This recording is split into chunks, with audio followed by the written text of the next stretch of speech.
Hello, ladies and gentlemen. I hope you do is fantastic today. It is July 29, 2026, and that's going to be a very interesting town hall meeting. One of those APP ones for a while now they're starting to do town hall meetings, which is great. So I'm currently in Claresholm right now with the folks from APP. They're going to have John Carpay as well as Kris Sims. So John Carpay is the head honcho of the Justice Center of Constitutional Freedoms, and also Kris Sims, who is one of the Alberta Director of the Canadian Taxpayer Foundation. So basically, John's going to talk about the legal aspects about Bill C-11, Bill C-9, and all those horrendous pieces of legislation. And the cherry on top will be Kris Sims, where she's going to talk about Brookfield, the MOU, Brookfield, and all those things. So that's going to be very interesting today. So that's what they have on the menu today. If you want to keep these things going, I would like to invite you to give some super chats on YouTube. If you're a little old school about it, you can still send some e-transfers to go@freedomcanada.net. The address is at the bottom left corner of your screen. If at all times, if you want to take a look, that's the address you want to save. So I want to thank you all for tuning in. It's been a blessing to have you all here. And also don't forget to I would like to also point it out that tomorrow will be in... I always confuse Forestburg with Foremost, but not for... Yes, what I'm going to be in Foremost tomorrow. They're going to bring a Tanner Day, as well as Scott Payne and LeVar Payne. LeVar Payne used to be a conservative MP by Medicine Hat, for those who are not fully aware. And Chris and also Scott Payne is LeVar's son, and they're also going to bring also another guy with the name of Arthur, I think, and he is going to talk about a lot of things about the military in Canada, how this been infiltrated by the Communist Party of China. Very interesting to see. So thank you very much for tuning in. I'll see you in a bit.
Alberta Prosperity Project, which has an area of High River to the US border and the BC border to just west of Tabor. So every chapter and APP member in that region, I have a responsibility for.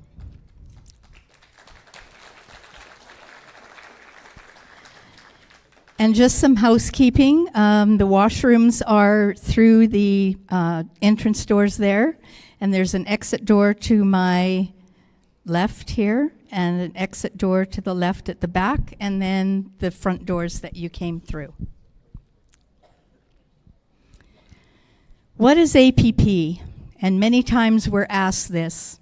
What is Alberta Prosperity Project? It's built for Albertans. Nonpartisan, nonprofit, just Albertans. The Alberta Prosperity Project exists for one reason: to make sure Albertans have the information, legal understanding, and community support to determine their own future. We have no government funding, and we belong to no political party. Sovereignty isn't a left or a right issue. It's an Alberta one. However you vote and whatever you do, the imbalance between Alberta and Ottawa affects you.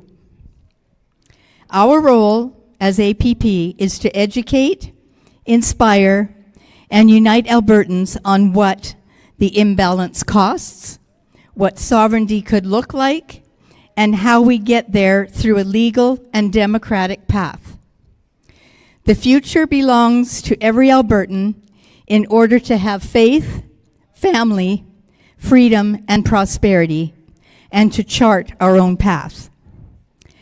During the time period up to October 19th, takes no side, but provides information and resources for people to make an educated, informed choice to vote on October 19th. We present a side that is not provided on the 6 o'clock news. Right now, Alberta Prosperity Project is offering a 1-year free membership. And I know people are reluctant to put your name into a database or sign up for everything, but here's the rationale. We know we're being censored. We know that it won't be long before we won't be able to post on social media because it will be against the law. So in order to alleviate that, we're offering the 1-year free membership so that we can communicate to our members. They cannot stop us from doing that, and that's the way that we will get communication to you about what's going on up until October 19th. We do not take a position on that because as Alberta Prosperity Project, we have to remain non-political. But what we want to do is provide you with the resources that you can research and make your informed choice. We need to get that out to people so that they know where to put their X on October 19th. There are lots of handouts at the back table. Some of them are just for you to view tonight because of the pages and the cost of colored ink, but they're all available on albertaprosperityproject.com. And feel free to download them. They're intended to be a party booklet where you invite somebody over for a barbecue and you have a discussion. How is the Canada Pension Plan or Alberta Pension Plan going to affect me? And there's a booklet there that takes you through step by step with people that have done the research, looked at all the numbers, and can provide you with information and resources on that. We mostly operate on donations by members like you or the general public. So after Kris speaks and before the Q&A, we will be passing around donation buckets. And we appreciate all that you can give. We know things are tight right now, but we know that it takes resources to provide the education that we need. We are being recorded tonight by freedomcalendar.net. He's live streaming it for us, and we appreciate that, Max. And so this will get out to those that weren't able to make it tonight, or for those that want to watch it at a later time. And as we do with all of our Alberta Prosperity events, we open up in prayer, and I would just ask you to pause for a moment while we do that. Father God, creator of everything around us from land to sea, thank you for our speakers tonight who have come to educate, inform, and answer questions. Guide their travel home. Thank you for those who have come tonight to learn and be informed.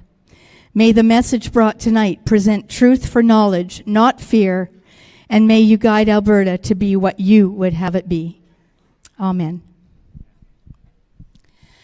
Our first speaker tonight is John Carpay. He is a lawyer with the Justice Center for Constitutional Freedoms. John was born in the Netherlands, grew up in BC, and earned his political science degree at Laval University in Quebec City. He earned his law degree at the University of Calgary and heads up the Justice Center for Constitutional Freedoms, which has dozens of court cases across Canada defending our charter freedoms of expression, association, religion, conscience, and peaceful assembly. John and his team of lawyers, advocates, and researchers defend freedom in Canada in the courts of law and in the court of public opinion. Would you please help me welcome John Carpay?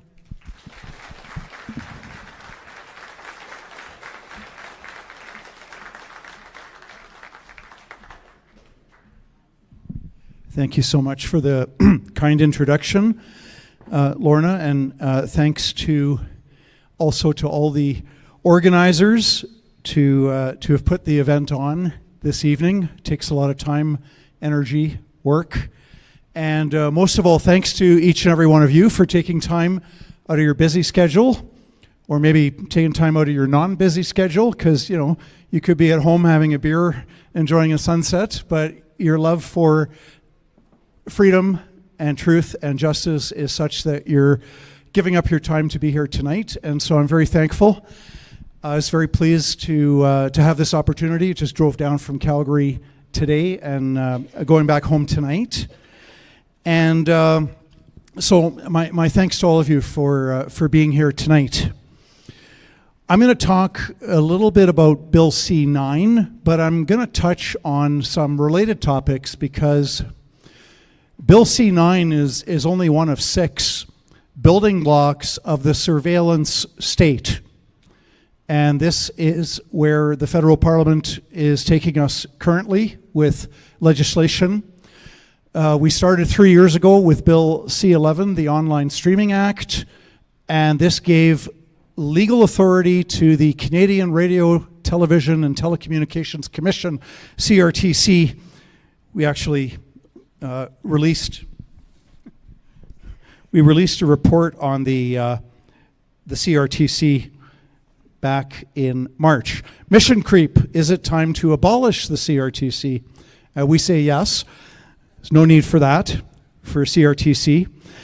So the CRTC had legal jurisdiction over radio and television only, and that's been expanded to the internet as well. And so they have power to manipulate algorithms so that whatever they deem to be Canadian is going to come to the forefront first. You can still find the other stuff, but it becomes harder to look for. So that's Bill C-11, the first of several that ought to be repealed. Then we got C-18, the Online News Act, and that made it impossible to share media stories on Facebook and Instagram. I don't know if it's accidental or deliberate, but it resulted in Canadians getting a lot less news, reading a lot less news. I don't know if that's what they want, people that are less engaged. But that's been the result of C-18. That should also be repealed. We've got Bill C-8 now passed into law, and that is the Cybersecurity Act. And among other things, it empowers cabinet ministers to kick individual Canadians off the internet without warning, without notice, by way of an order that can be secret. So you get the order, and if you're not allowed to talk about it, you get into even bigger trouble. It also empowers the federal government to manage and control and regulate how companies set up their internal security systems. Very, very sinister. And we got Bill C-9, which increases penalties for hate speech. It also removes one of the defenses. These hate speech laws, by the way, are not new. Sometimes people, they hear about C-9, and it's been a crime. It's been in the criminal code for decades that the willful promotion of hatred against an identifiable group, and that's a group identified by their ethnicity, race, sex, sexual orientation, gender identity, gender expression, religion, and so on, to willfully promote hatred against an identifiable group is a criminal code offense. It's rather selective and arbitrary because it is perfectly legal to promote hatred against people who don't get injected with an experimental substance that has not been proven safe or effective. You can promote hatred against those people. That's not against the criminal code. You can promote hatred against wealthy people, and you can say that anybody's wealthy, they got that way dishonestly by cheating people, and it's unfair. You can promote hatred against the wealthy, against factory owners, against successful business people, against political parties, against politicians, and the list goes on and on. So it's a very selective, arbitrary legislation, but you cannot promote hatred based on race, gender, ethnicity, religion. So that's Bill C-9. Now, there has been a defense traditionally available that if you are prosecuted for hate speech under the criminal code, one of the defenses you can avail yourself of is the defense of truth. So if you were to say that there is an ethnic group that has higher rates of crime and alcoholism and unemployment and family breakdown and so on and so forth, if you were charged with a hate crime over that, you could actually defend yourself in court by saying, well, here's all the data, and it's true that this ethnic group has higher rates of poverty, unemployment, alcoholism, etc. So truth is a defense. Another defense is that you can say that it was an opinion based on sincere belief in a sacred text. And now Bill C-9 has repealed that defense.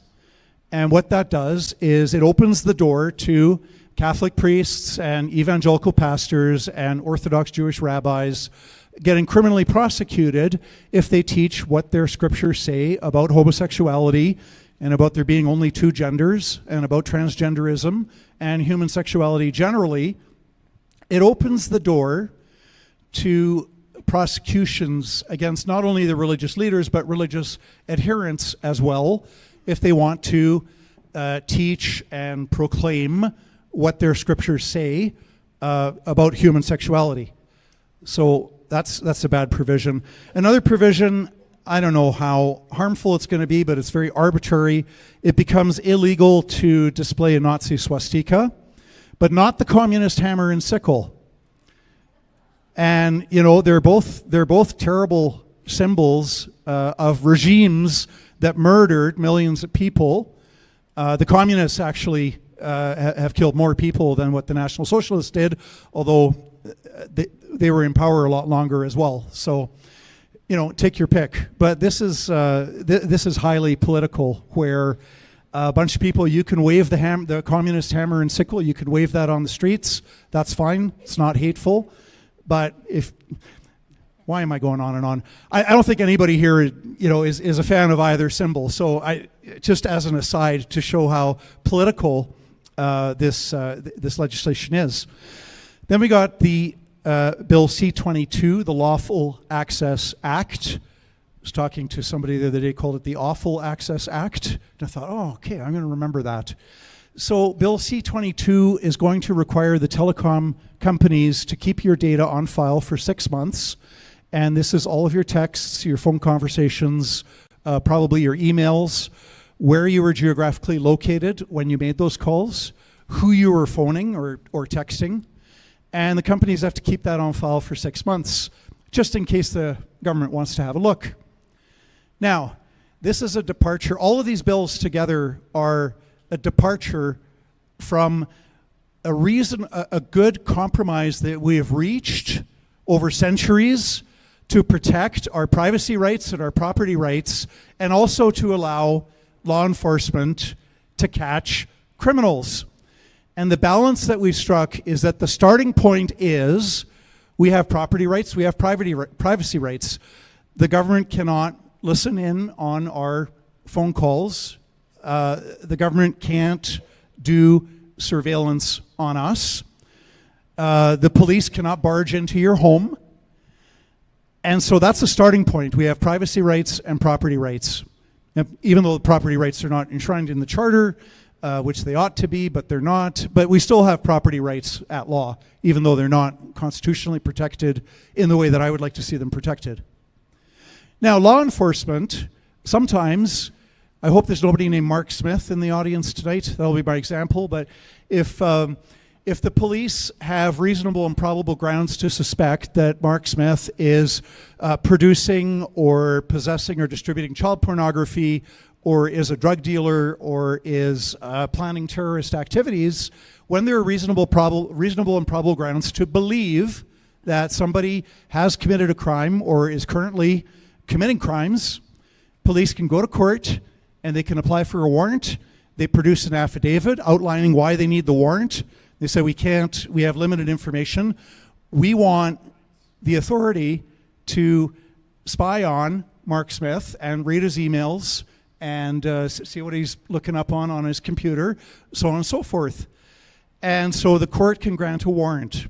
And then the privacy rights of Mark Smith get violated, and police can bust into his home and grab his computer and see if there's child pornography on there, or if he was, conspiring to blow up the Parliament buildings, or whatever.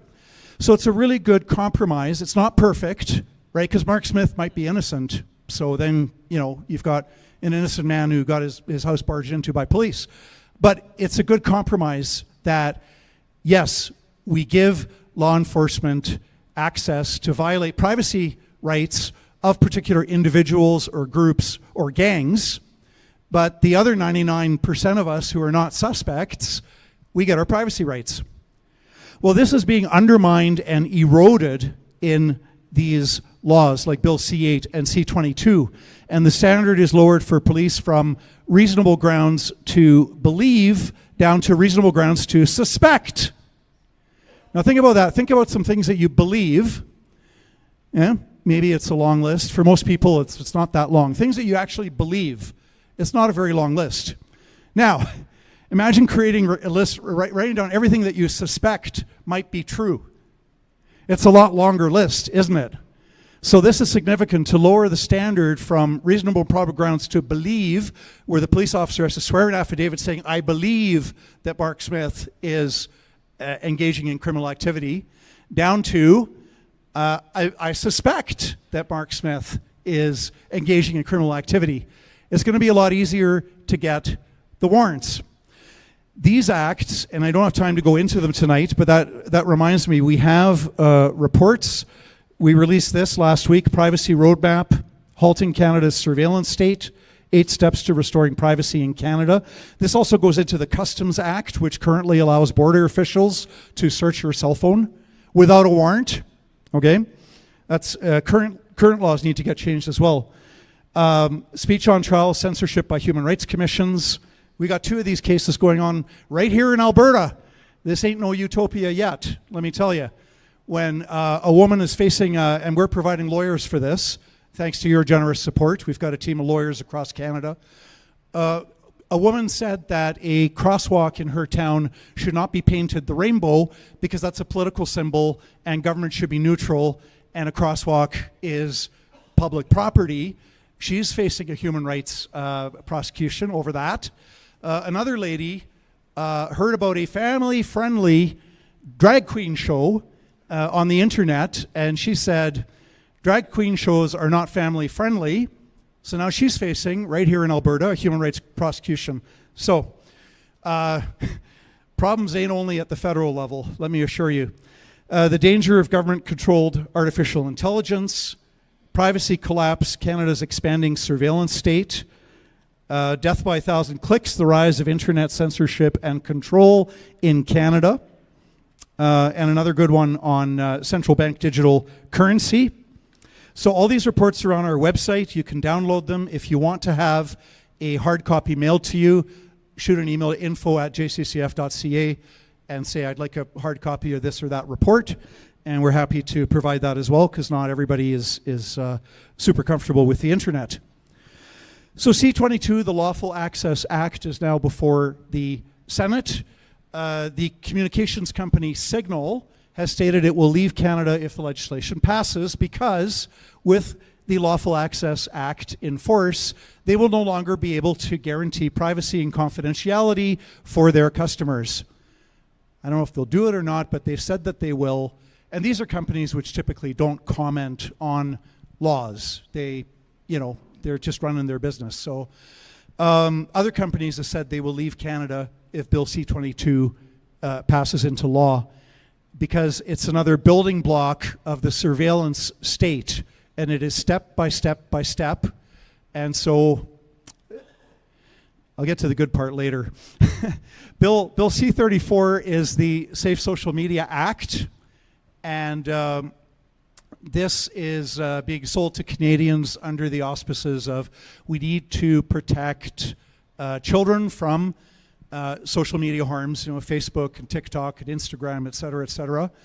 And there's a valid point here. These social media, as well as the internet generally, can, of course, inflict immense harm on children and adults. The solution is not to create a digital safety commission that will have authority over social media, with the power to levy $10 million fines against social media companies, or 3% of annual global revenues, which is probably more than $10 million. And this Digital Safety Commission can pass rules. The federal cabinet can make regulations. There's a law professor at the University of Ottawa, Professor Michael Geist, has written extensively on this. I had the opportunity to meet him in person when I was in Ottawa in April, and he has created a list of more than 50 topics, subject areas, where it'll be the Digital Safety Commission itself gets to create its own rules, and the federal cabinet can create regulations, none of which are subject to parliamentary scrutiny, right? When the federal cabinet, same provincially, when the provincial cabinet meets, they can make regulations. Those regulations have the force of law just as much as a bill that was passed by the provincial legislature or the federal parliament. So the federal cabinet under C-34 gets immense regulatory powers over internet content, all in the name of protecting us from hate and from harm as defined by them. But these definitions inherently are political. People who hate truth, to people who hate truth, truth sounds like hate. Hate is extremely subjective. And even the Supreme Court in its Whatcott ruling quite a few, 10, 15 years ago, they went on and on and on. They wrote 4,000 words. That's one of the nice things about computers. You can do a cut and paste. You can do a word count on how much they're, I didn't count them up individually, but they spent 4,000 words trying to define hate. And at the end of it, it's still clear as mud, right? So what happens in practice is that it's somebody who's phoning in a complaint, like against Ezra Levant's truck in Toronto last week. How many people heard about this? Yeah, I see lots of hands. So the rebel media had kind of a billboard truck, and on the sides of the truck, it had a message from a women's group.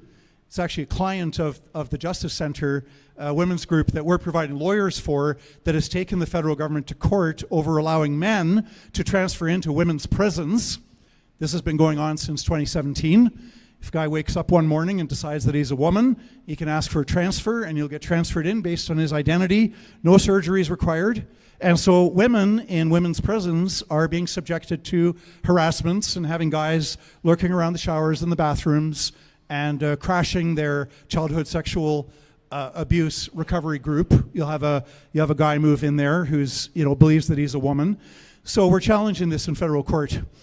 Anyway, this particular group, Canadian Association of Women for Sex-Based Rights, they had a billboard that said things like, and I wish I could remember the words, but women's sports should be for women only, and guys, men should not be allowed into women's sports, and women should have safe spaces, bathrooms, change rooms, other spaces where men are not allowed. That was their message. Somebody phoned in a complaint, but it gets worse. The police actually went there and stopped the truck and asked them questions. Now, ultimately, the police were smart enough not to lay criminal charges, but the very fact that this is going on here, it illustrates exactly why somebody could feel, and I'm sure they do feel that. I don't question their feelings. There are people who could read a sign that says no men allowed in women's sports, or no trans men allowed in women's sports, no trans-identifying males allowed in women's sports. There are people who read that and they do feel that it's hateful. And I'm not on a mission to try to change people's feelings. I mean, if you feel that that's hateful, okay. But when it comes to the criminal law, that's a serious problem. So it's left to the local police and Crown prosecutors to decide what is or is not hateful. And this is dangerous because we already see a clear double standard in our prosecutions in Canada, where we have Tamara Leach and Chris Barber. The Crown prosecutors spent I don't know how many hundreds of thousands of dollars to get this mischief conviction.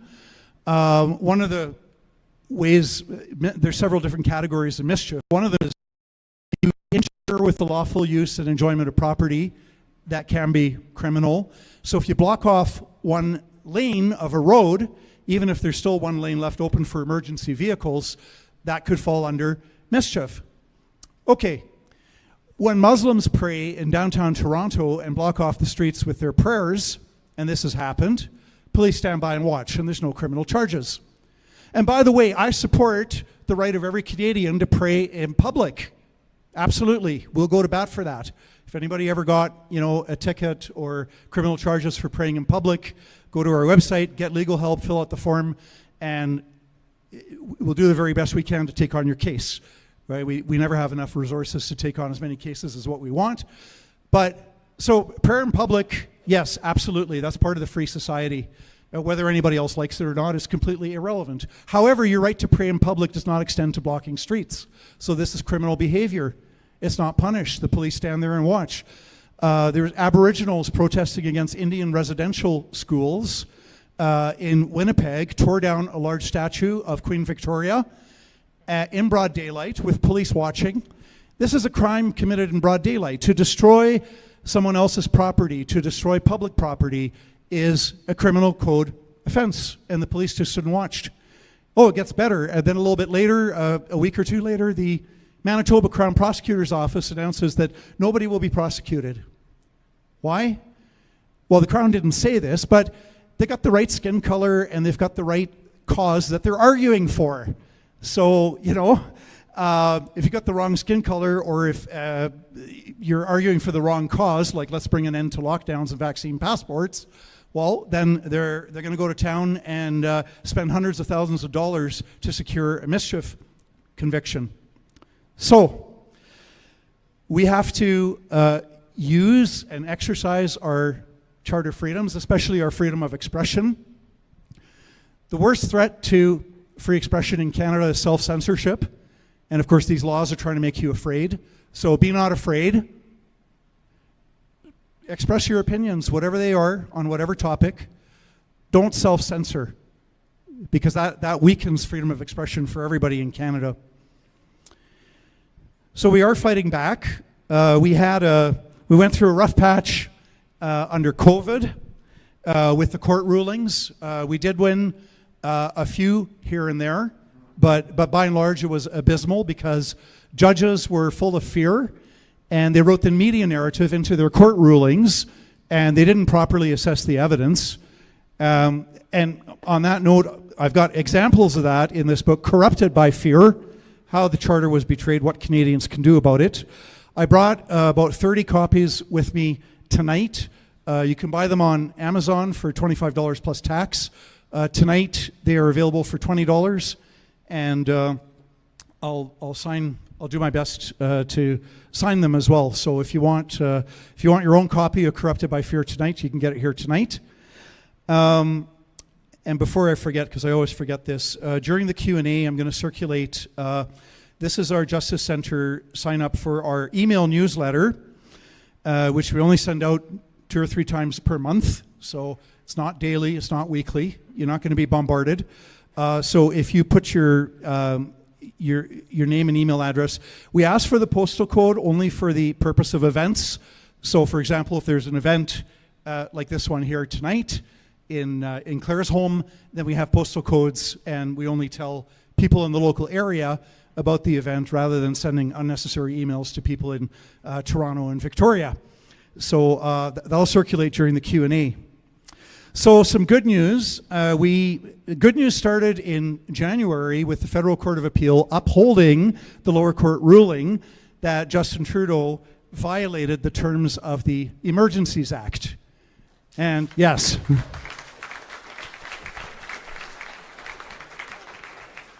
So the Justice Centre provided lawyers to 4 Canadians to take the federal government to court, and we got a favorable ruling at trial.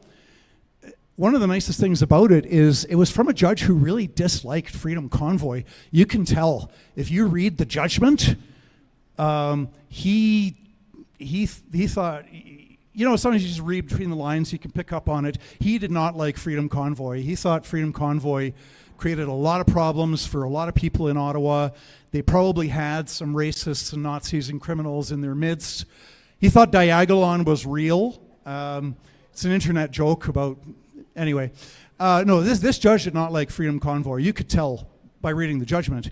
He also ruled fairly according to law based on the facts that there are certain requirements in the Emergencies Act that have to be met in order for there to that you can legitimately say that there's a national emergency. So the federal government lost at trial. They appealed about 18 minutes after the decision was released. This is a 50,000 word decision. I don't care how good of a speed reader you are, you cannot read 50,000 words in 18 minutes and then come to a reasoned legal conclusion as to what might be wrong legally with the argument, with the court ruling that would warrant an appeal. So, maybe it was 45 minutes, okay? So, court ruling is released, federal government calls a news release, and you've got Trudeau and the cabinet ministers all lined up. Oh yeah, we're appealing this to the next level. So they're admitting it's purely ego-driven. Their Justice Department lawyers had not even had a chance to read the ruling and to see if there actually were any serious grounds of appeal. Anyway, in January, the Federal Court of Appeal upheld the lower court ruling, so that was great. Now we're waiting to hear from the Supreme Court of Canada whether or not they're going to hear the case, because there's a 2-step process there. So hopefully the Supreme Court will be not interested, especially since they've got one very biased member there who publicly made negative comments about Freedom Convoy and has said he's not recusing himself, which is disgraceful. This is one of the people Stephen Harper appointed to the Supreme Court, Chief Justice Wagner. So that was a victory. More recently, George Katerberg, he was told by the Ontario government to take down a political billboard along the highway. It have photos of Justin Trudeau and Jagmeet and Anthony Fauci. We have some interesting developments today. I don't have time. I'm limited to 30 minutes. So, yeah, Fauci, and it was something like they all lied to us or something along those lines. So he got told to take that down. Our lawyers challenged it and said, you can't do this. So the Ontario government backed down, only to introduce a province-wide policy that no political signage is allowed along the sides of highways, which is a pretty wicked violation of your free expression if it's only, Coca-Cola and Pepsi that can advertise, but not the Canadian Taxpayers Federation or the Justice Centre or somebody who thought that lockdowns were a mistake. So we took the government to court over that, and we said that's an unjustified violation of free expression, and we won, and the court struck down the Ontario policy. So.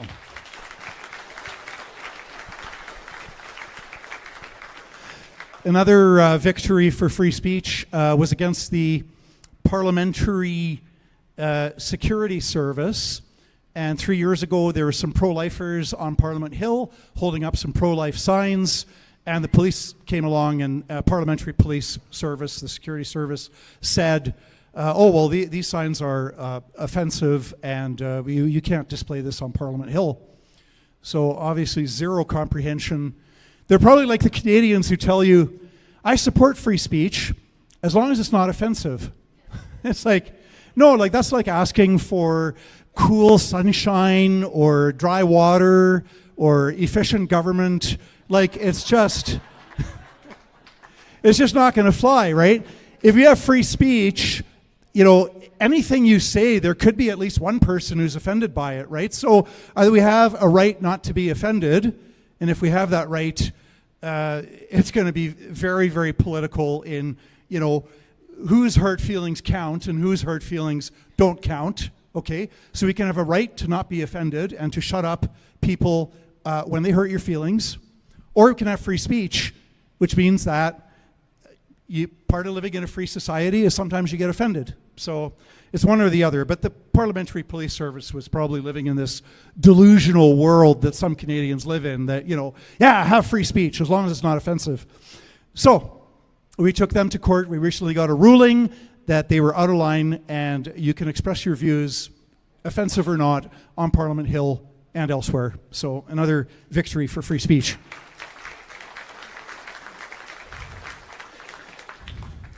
So we're in very dark times, and I don't want to be, you know, Pollyanna, naive about it. We've got the building blocks of the surveillance state are being put in place, block by block by block by block by block. C-34 is the latest. But tyrants need slaves, and slaves look to tyrants. And it is nearly impossible to exercise tyranny over a free people. And so what our job is, what our task is to transform the culture and to get to a place where every Canadian understands with their head and cherishes in their heart what our human rights and civil liberties and constitutional freedoms are. When we change that culture and people understand that government is to be our servant to carry out some important functions, government is not to be our master controlling what we say and what we think and what we read and what we can't read and how we live, how we raise our children, long, long list, okay? So tyrants want that kind of control. They want to, because they're so, just don't understand that it might be possible that they might be a little bit wrong with some of their ideas. They're so convinced that all of their ideas are 100% right, they actually feel comfortable imposing them on everybody else. So, the way out of this mess, it's not going to be a few months or a few years. It's going to take years and probably decades to transform the culture. But it's a big project. You know, many of you have already started on it by being active in the democratic process. So we have to change the culture so that if the culture's changed and people understand that we have fundamental constitutional freedoms and we have fundamental human rights and civil liberties, if that's strong in the culture, you're not going to have another COVID thing where you got some, you know, health fascist coming up with unscientific rules. If it's in the culture strongly, right? And it obviously wasn't in 2020 when the government locked us down. So when you change that culture, it trickles up into the police and the Crown prosecutors and the judges and the law schools and the universities and the media and the political parties. So that's a big task. That is the way out. But when our culture is changed, and we're already in a strong position. There are millions and millions of Canadians who love freedom, who cherish freedom. So, you know, we've got a fantastic starting point. We just need to build that and get more people to understand the importance of the free society. And that's how we're going to resist the tyrant. Because if you have a free people who think for themselves and who are educated, who are informed, who cherish freedom, it's just not possible for the tyrant to govern over a free people. Tyrant needs people that are overly obedient and not thinking too much, easily scared, full of fear. We know about fear. So, we've got a lot of hard work ahead of us. Things might get worse before they get better, but in closing, I'll say we will win back our rights and freedoms, because truth always vanquishes the lie, because justice will always triumph over injustice, and because freedom will always prevail against tyranny. Thank you.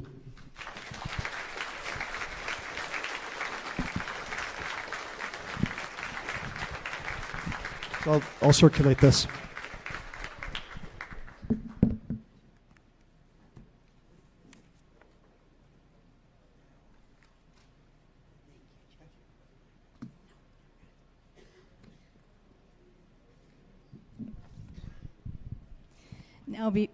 Now, before I introduce Kris Sims from the Canadian Taxpayer Federation, I just want to read to you a press release that was sent to me from our media team with Alberta Prosperity Project.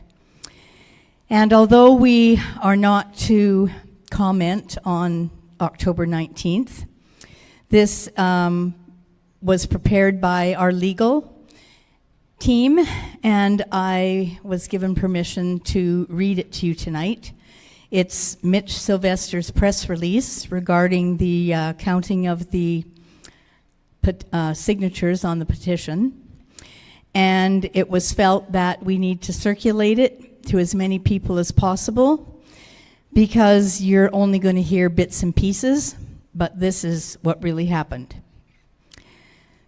For immediate release, Mitch Sylvester calls for legislative review of Elections Alberta's flawed Citizens Initiative verification process. Process rejected genuine signatures over minor discrepancies, fading memories, and technical details unrelated to authenticity. Bonnyville, Alberta, July 29th, 2026.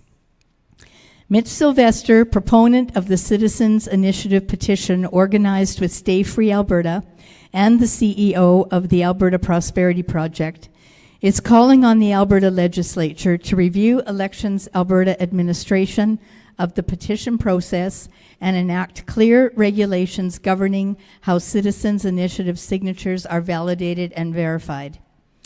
Although the petition surpassed the statutory threshold of 177,732 signatures, the process exposed serious problems with Election Alberta's methodology.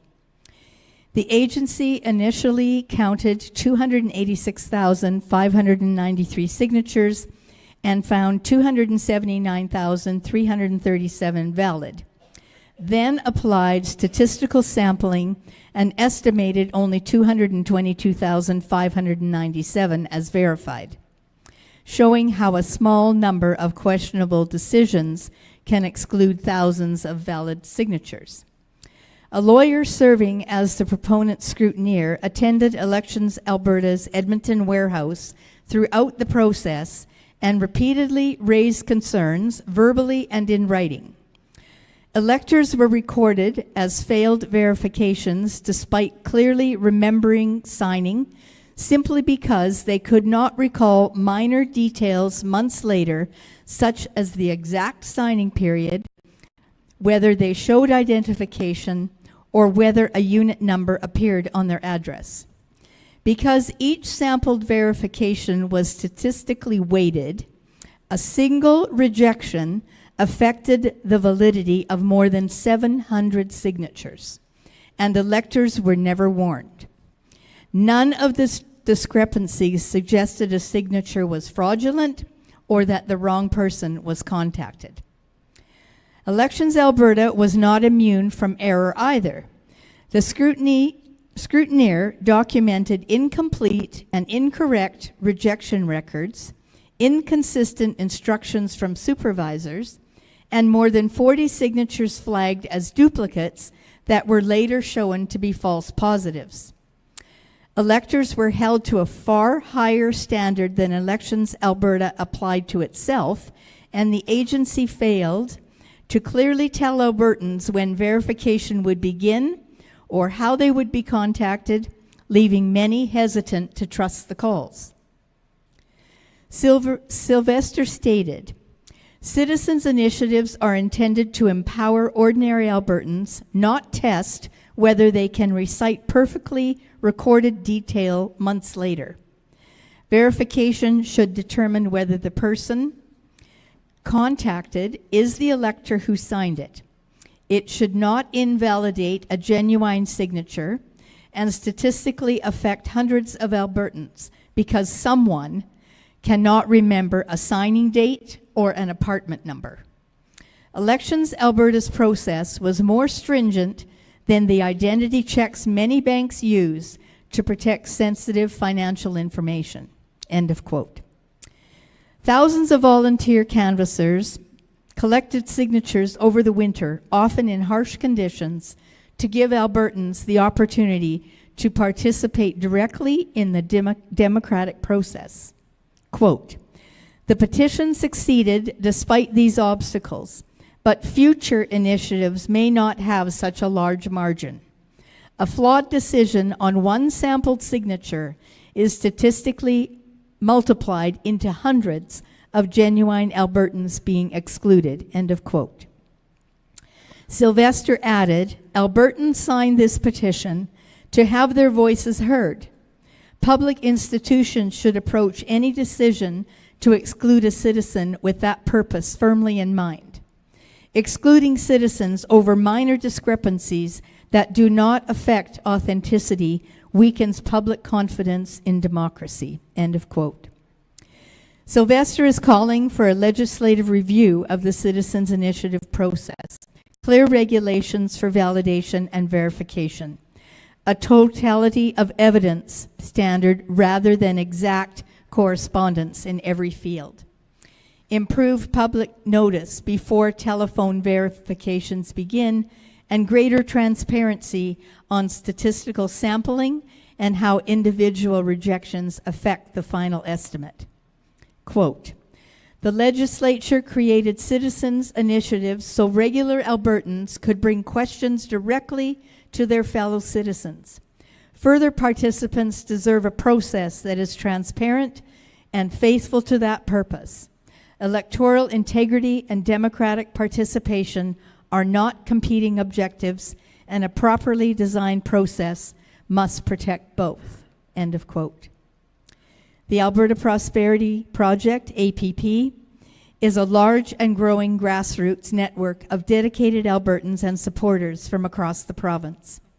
APP is an educational initiative that informs Albertans on the constitutional, economic, and governance questions facing the province, supporting Albertans in determining their own destiny, and advancing prosperity and freedom for the future generations.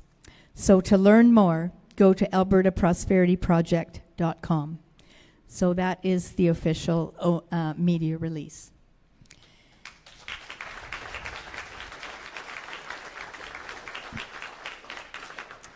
And now I would like to introduce Kris Sims. Kris Sims is the Alberta Director for the Canadian Taxpayers Federation. She grew up in rural Western Canada in the Fraser Canyon and on northern Vancouver Island in British Columbia. She has strong family roots in Alberta's rodeo country in Sundre. Kris has more than 25 years' experience in journalism and politics, working on Parliament Hill in the Parliamentary Press Gallery. As a founder and reporter for the Sun News Network, Kris specialized in covering court cases and showing the lives of real working people that natural newsrooms often ignore. Kris is dedicated to fighting for taxpayers and demanding smaller and more accountable government so that people can be free to work hard, keep their own money, and live their lives as they see fit. She lives in Lethbridge with her husband and her 2 children. So please welcome Kris Sims.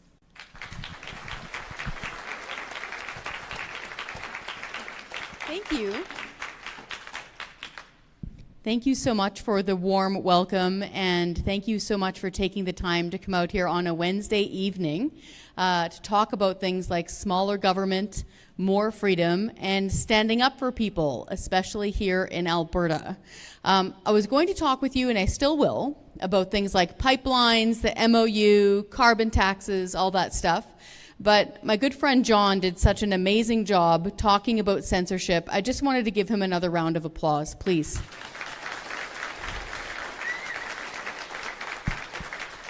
A true freedom fighter. Thank you so much, John. And because he made such a great point about censorship, I actually wanted to dovetail on that with how much government control is happening in the media.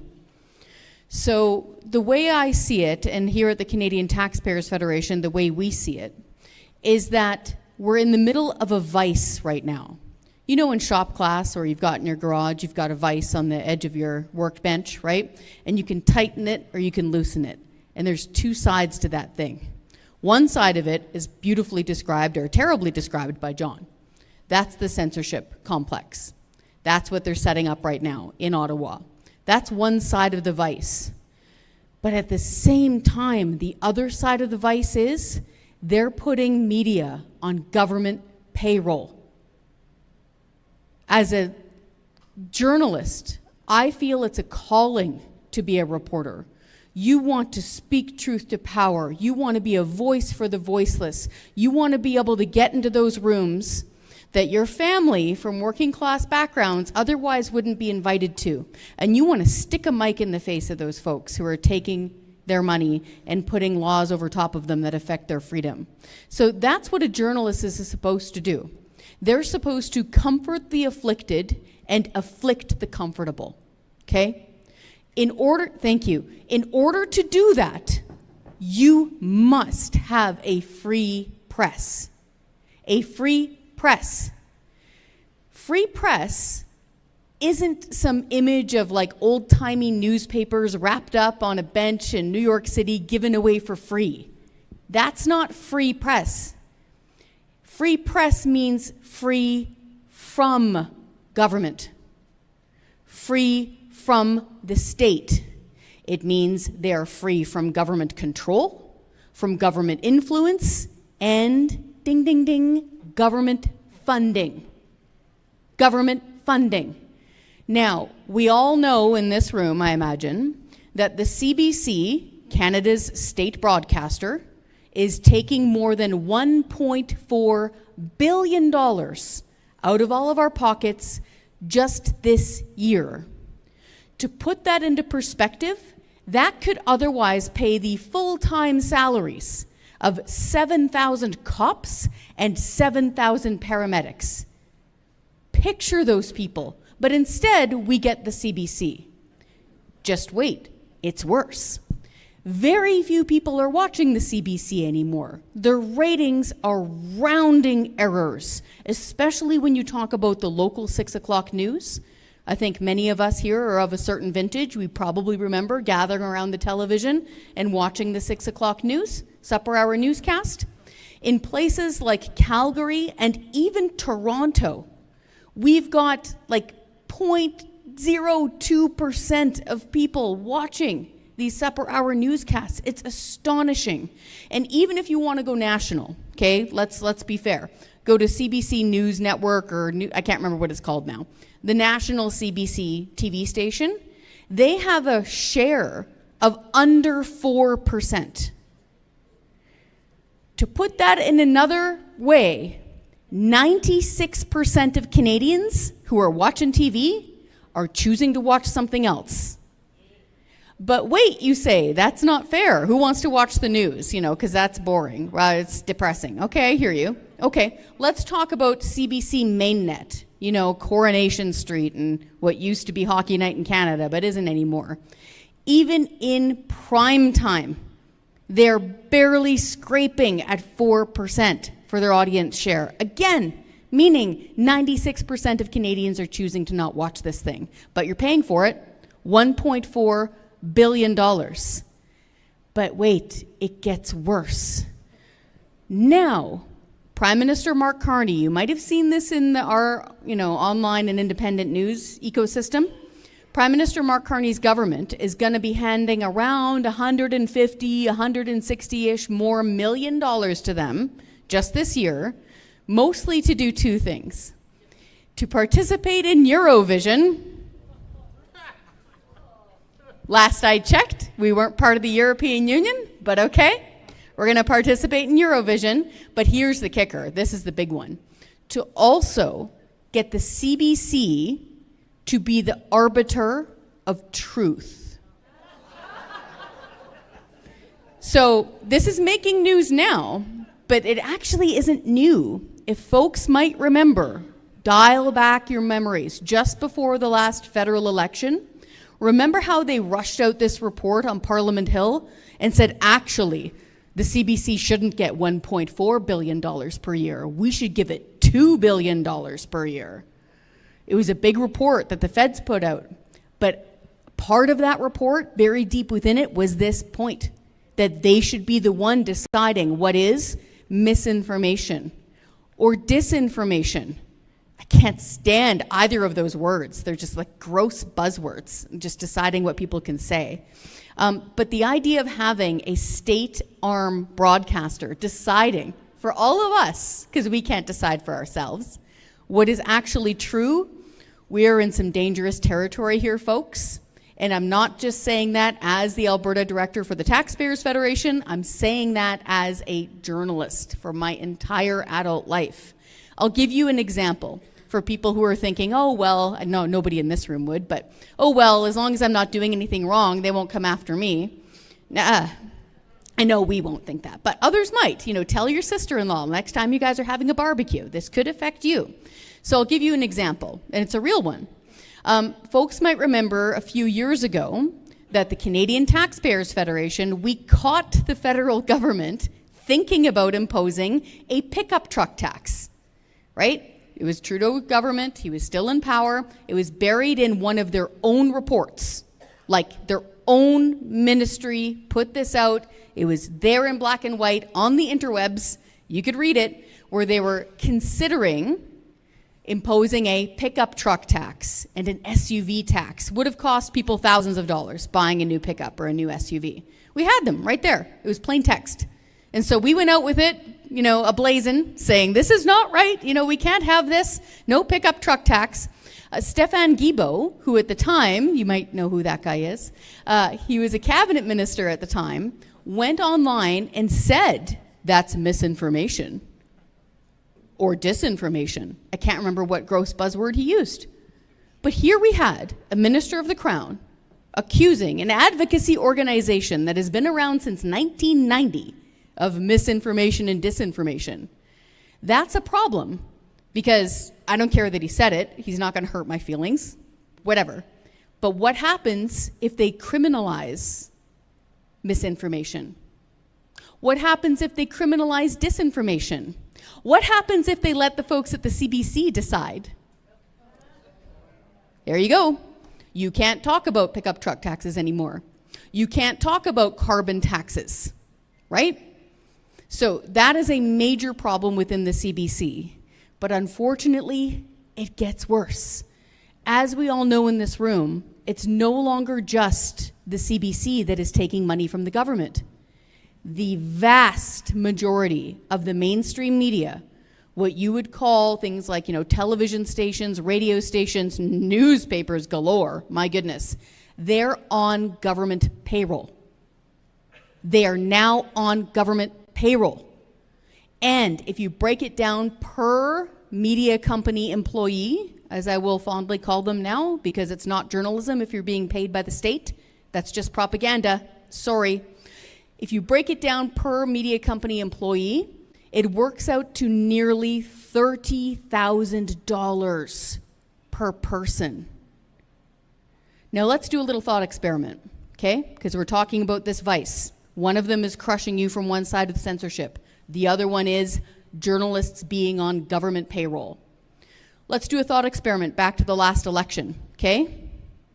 The guy in the red tie is saying, I'm going to keep on giving you more money as a media employee. In fact, I'm going to give the CBC more money. I'm going to give all the media more money. Vote for me. I'm the guy in the red tie. Got it? You're the journalist standing there, video recording this.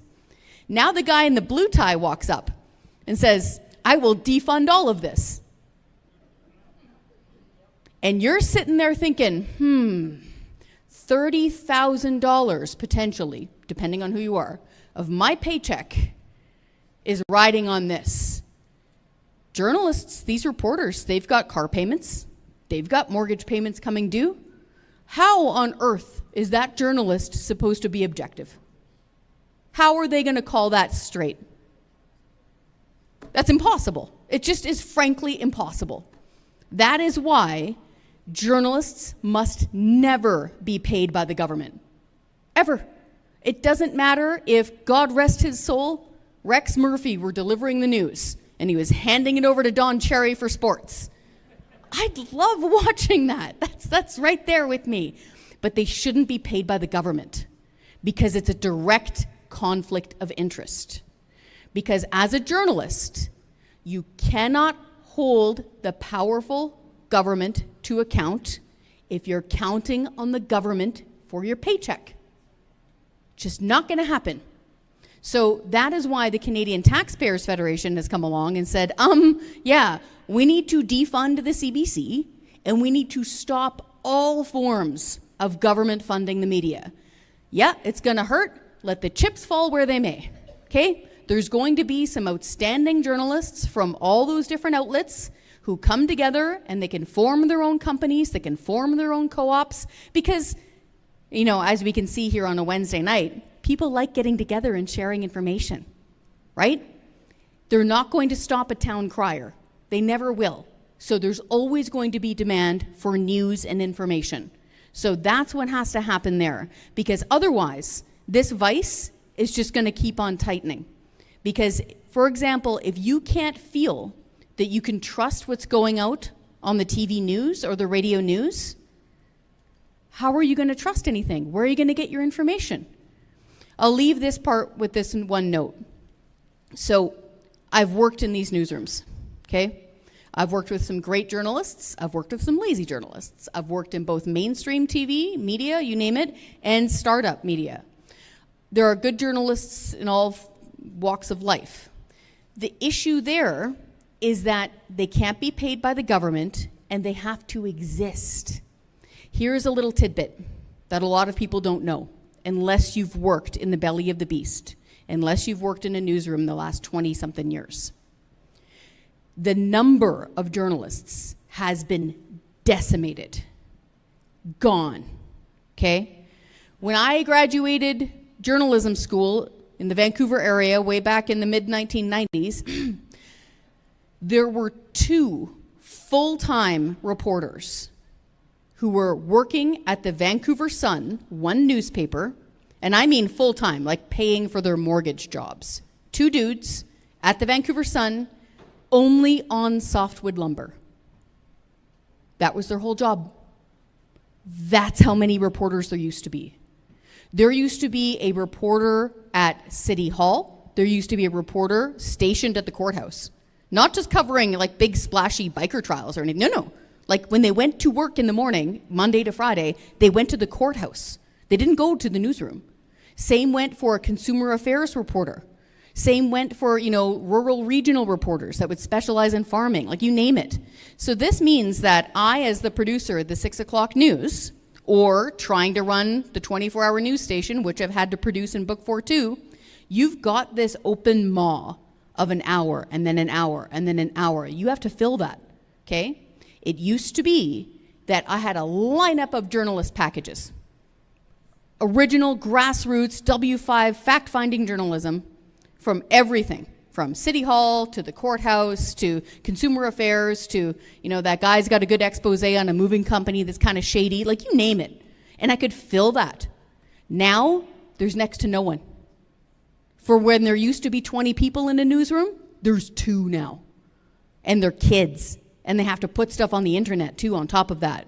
And if you ever ask yourself, Why is this bureaucrat just being allowed to talk for an hour on TV without any questions, no pushback, no journalists? That's why. They're gone. And there's nothing else to fill that hour with. So this is the really hidden part of the censorship issue. Because on one hand, we've got the censorship on one side of the vice, okay? And on the other, we have journalists being put onto government payroll.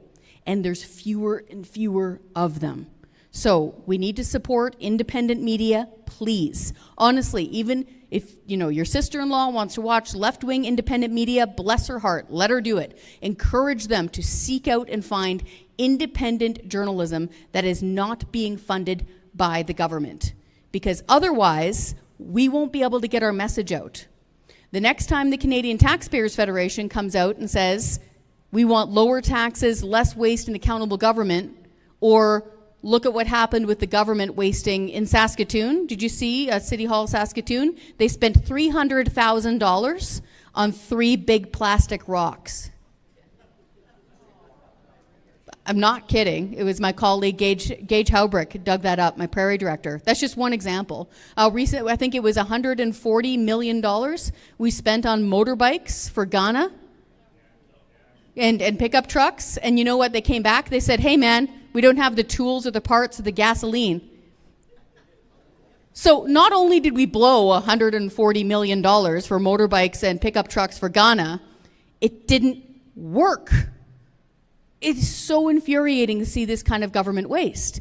What happens if that's considered all of a sudden misinformation or disinformation, or it hurts somebody's feelings when we're handing out golden pig statues to politicians who waste your money, which we do. We chase politicians down the street in a Pinocchio outfit, guys. Like, we gotta be able to have free speech. So I wanted just a beautiful point that John was making there on censorship. The other part of that nasty little dragon is government-funded media. I want to quickly shift to carbon taxes, pipelines, the MOU, and the cost of what is going on here. So we talk about celebrating wins, and I know this is a tough one. I know that the industrial carbon tax is still there, okay? And I'm going to get to that in a second. But take yourself back to just a few years ago, when the consumer carbon tax, the one that was costing you around $18 every time you filled up a minivan, around $25 every time you filled up a pickup truck, more than $200 every time you filled up a big rig truck with diesel, that one, the one that you could see on your heating bill. A few years ago, us bringing this up, or Brad Wall bringing it up, we were called, planet-burning, climate-denying monsters. I was actually called that out loud on radio by a grown adult who had a job. I was in a debate. It was so ridiculous because I just wanted lower carbon taxes. No carbon taxes. You're a monster. Okay. So we went from that to axe the tax. Thank you very much, Pierre Poilievre, for making that a household term, to putting on so much pressure that even the federal Liberals caved.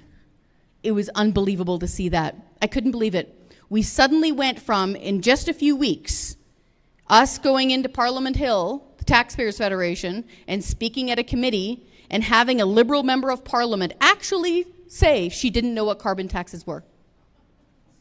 Out loud with her face on camera, feigning ignorance. What are these carbon taxes of which you speak? It was crazy. And a few weeks later, bam, all of a sudden, we had Liberal members of Parliament doing selfie videos at gas stations saying, we just cut the carbon tax, aren't we great? Vote for us. It was wild. The point here is that we put so much pressure on them that even the Liberals had to finally cave. So that was a big win. I went back through all the budgets and I added up how much Prime Minister Justin Trudeau's version of his government took from all of us in the carbon tax. Okay, number one, I had to be really creative to find the number in the budget, because what it should have said is carbon tax revenue, right? In a column, in a budget, right? That's not what it was called. It was like, I'm paraphrasing, it was like climate emission funds which will be refunded to all Canadians for the planet. It was something like that. I'm barely kidding, like That's what they called it. It was so euphemistic and so Orwellian, it was weird. So I went up, I'm like, okay guys, that's what you're calling it. I added it all up. From the time Trudeau first imposed it to the time Carney's like, okay, this is enough torture, let's stop this. It was more than $40 billion. $40 billion. I want you to picture that. You could build 40 brand new hospitals for that. And that's just gone in the carbon tax. It was so gross. So I wanted to stress how much carbon taxes cost us, because now, unfortunately, while it's good we got rid of the consumer carbon tax, we've got the industrial carbon tax. The problem here is twofold. We're running into people who are saying, oh, the carbon tax fight was last year. Nobody cares about carbon taxes anymore. So there's that one part. The other part is it's insidious. The industrial carbon tax is much harder to track because it isn't showing up on your heating bill. It's not showing up on your electricity bill anymore. So you have to sit there and kind of bend your brain and think, okay, what is it being applied to? The answer is pretty much everything. So it's being applied to fertilizer manufacturing. So whenever they're producing fertilizer for our farmers to use, to put on their fields so that we can all eat, thank you, they're paying a carbon tax. So that makes food cost more. This is a big one. They're putting industrial carbon taxes on fuel refineries. There you go. We're right back in the same kettle of soup. So that means that what comes out of a fuel refinery? Gasoline and diesel. So that means gasoline and diesel is costing you more. And then you start layering that on with things like utility companies providing you heat and electricity. Who needs that? Everyone. So we're all paying more. But also, so do companies. So the next time you're in the grocery store and you're thinking, a lot of energy is going into keeping the hot stuff hot and the cold stuff cold and the frozen stuff frozen and the lights all going, right? That's all carbon taxed. So it's layer after layer after layer. It's like a layer cake from HE double hockey sticks. We've got some kids in the crowd here, so I'm going to keep my language good. So it's increasing the cost of everything. So what's frustrating is that now, even though people want pipelines, we're now seeing the Alberta government caving and agreeing, and it hurts me to say this, it does. They're agreeing to a big industrial carbon tax that's only going to get higher and higher and harder for all of us to pay. What I found interesting is that it wasn't just the Canadian Taxpayers Federation that were really upset about the industrial carbon tax. Credit where it's due, the federal Conservatives stuck to their guns and said no industrial carbon tax. We don't care what Alberta is doing. You're doing it wrong. We should have no industrial carbon tax. And also credit to Saskatchewan Premier Scott Moe. He's now standing firm and saying this is a carbon tax-free zone and we mean it. We're not going to cave. Let's hope that stays true. So now we have to ask ourselves, how much is this deal, this MOU, actually going to cost us? Okay, so Jack Mintz, he is a professor of economics, super smart guy. He's got his PhD, okay? Teaches all over the place, and he's part of the University of Calgary. And I've had many conversations with him. He's brilliant. I've interviewed him on my own show, on the Taxpayers Federation show on Juno. And he doesn't go one way or the other on the carbon tax. He wasn't one of the ones that was out, jumping up and down and screaming about it like we were. But he calls numbers as he sees them.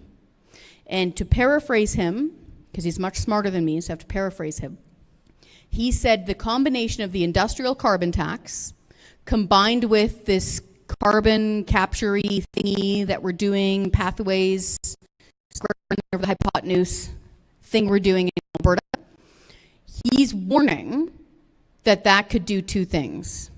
He's warning that it could dramatically increase the taxation cost for companies to function within Alberta, and he compared it apples to apples to places like New Mexico and Texas.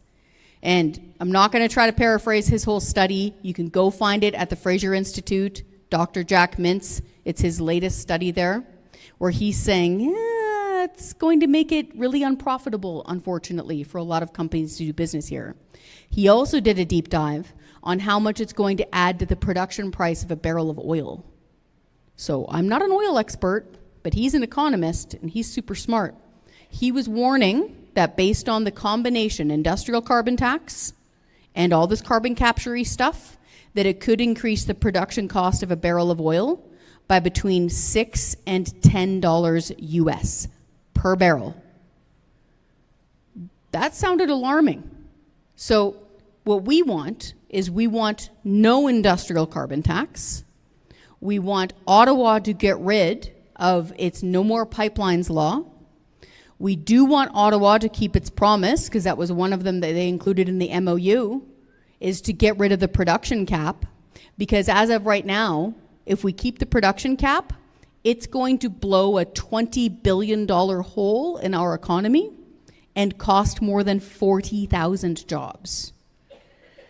One element of the MOU is that apparently Ottawa's backing off that production cap. Call me cynical, but I've been in the arena for a long time. And I don't know how many of you have watched Peanuts, Charlie Brown? Yeah, exactly. You know what I'm going to say here.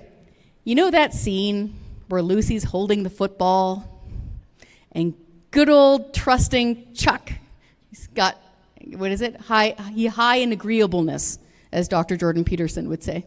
He's got a lot of trust. He always winds up and runs for that ball, and at the last minute, Lucy pulls that ball away from him. So I hope I'm wrong. I hope that we can just go gangbusters and it's drill baby drill and there's going to be jobs for everybody. We'll be able to sell all of our oil and gas overseas and get our stuff out to market. But I don't think I am. Between the Canadian Taxpayers Federation and smart people like Dr. Jack Mintz, I think they're getting a lot of warning signs here. And they really need to listen. And I'll give you a few more examples of the numbers when it comes to oil and gas. A few years ago, we did a big tour talking about the lack of pipelines in Canada. And the economists were estimating that it was costing us around $13 billion to not have our pipelines at full capacity as they ought to be. We have to keep in mind, and that was just federal taxes. That wasn't even including property taxes that are paid for by pipeline companies. So if you think of $13 billion, what that could do to otherwise hire things like doctors and nurses, to hire more police officers, to clean the garbage up off our streets, to help people who are in line at food banks, right? That kind of money could have gone a long way.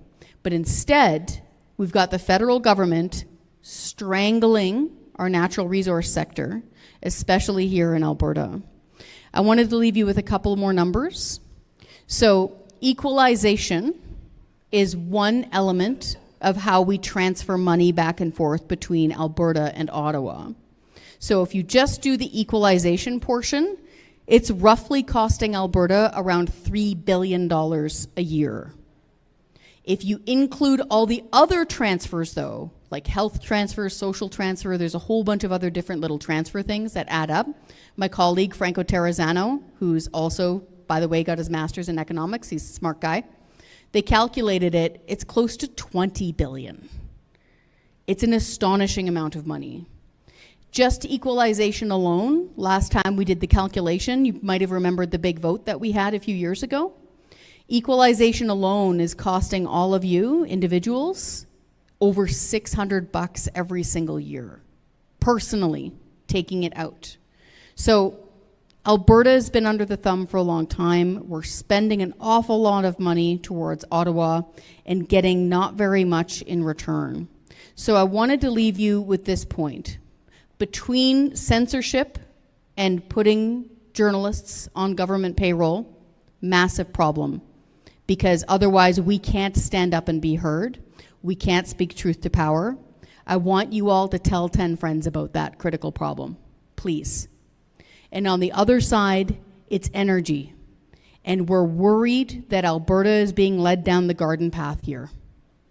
We want very simple things. We want them to get rid of all of the red tape and regulations that are strangling the natural resources of Alberta so that private companies want to come to Alberta again and do things like produce oil and gas and build pipelines. Because I'll leave you with this last stat.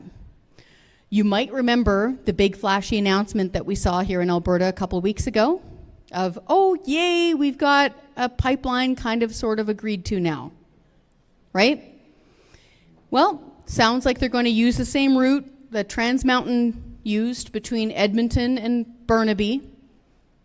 Don't know why they gave that example, because as we all know, the Trans Mountain pipeline was supposed to be built by a private company, Kinder Morgan, spending around $8 billion of its own money. And the federal government screwed it up so long, so hard, that the private company walked away. In comes Prime Minister Justin Trudeau with a bag full of taxpayers' money and says, we'll do it. $35 billion later. So we went from $8 billion of private company money, and who cares because it's private company money, to $35 billion taxpayers' money. So now we're being told this is such a good thing to celebrate. We're going to get another pipeline running on the same route. And how much is this going to cost taxpayers? I don't know. Actually, you do. Because it's right there in the Alberta government documents that they posted on their website that we looked up and found. It's about $44 billion. Now, before you say, but it's a public-private partnership, okay, sure, in name only, because the private company is on the hook for 10%. We're all on the hook for 90% of that thing, taxpayers. And that's just the initial estimate. As we all know, that price gets higher and higher. So I'm urging everybody to do their part to hold the government to account. We have the power to do that here in Alberta. It's a beautiful place where we have referendums and recall legislation at every level of government. It's truly remarkable that we have such a big crowd here on a Wednesday evening. So I just want to encourage people to stand up, be heard, and please tell 10 friends. Thank you.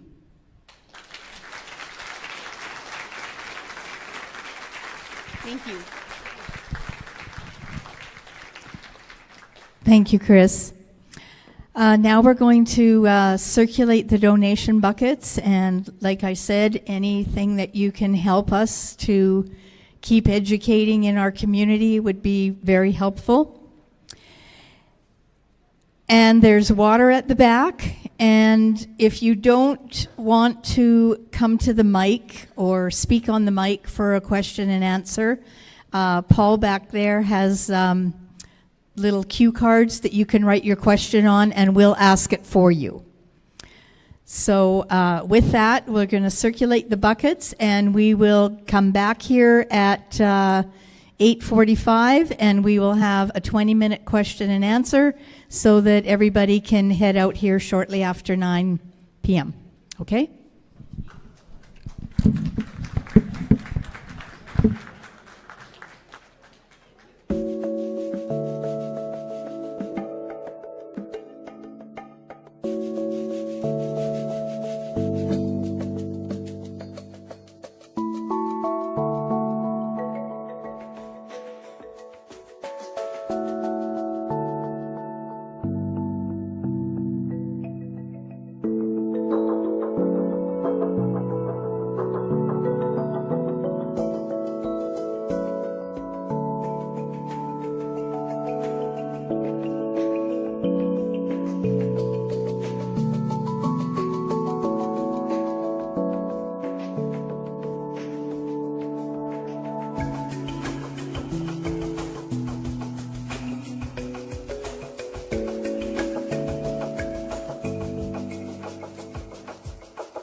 Back.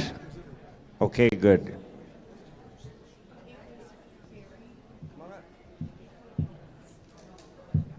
I'll hold the mic. Okay.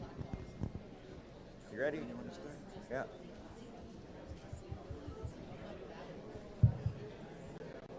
Are you ready?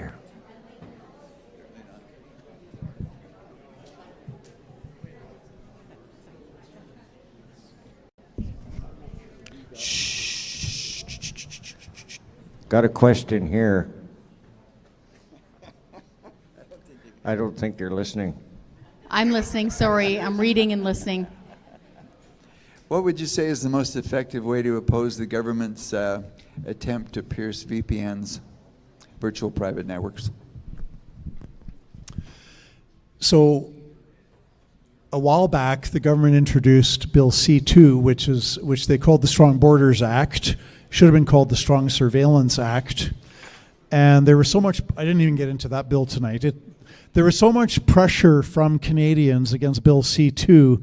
It had provisions to let Canada Post open mail. It had privacy violations. It empowered all kinds of government officials, not just police, to access information without a warrant. It was just a horrible piece of legislation. There was so much public opposition to it that the government actually put it on the back burner.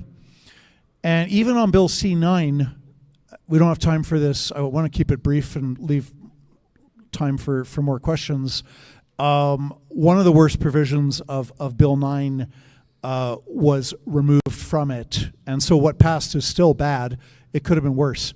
So here's my point. Contact your MP.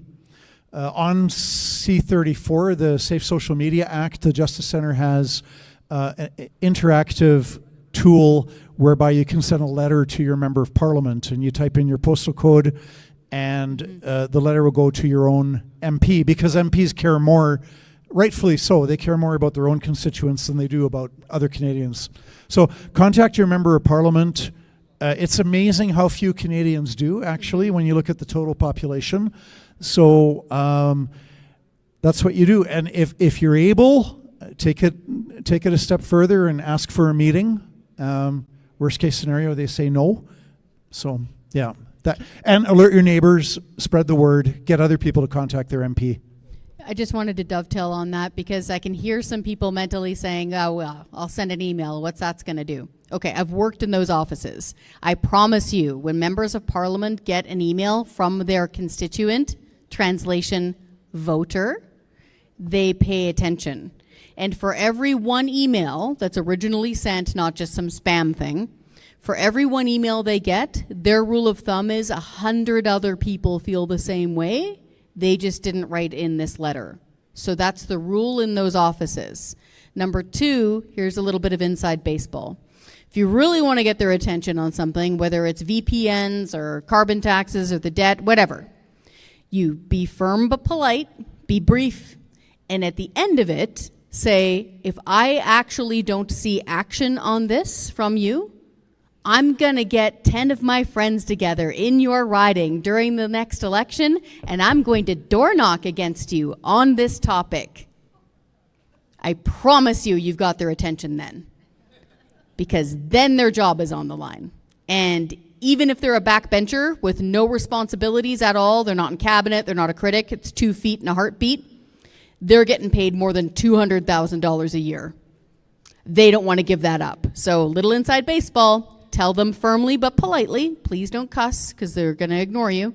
Say, I will door knock against you in the next election in your riding. That's how passionate I feel about this. Let's talk. You'll get their attention.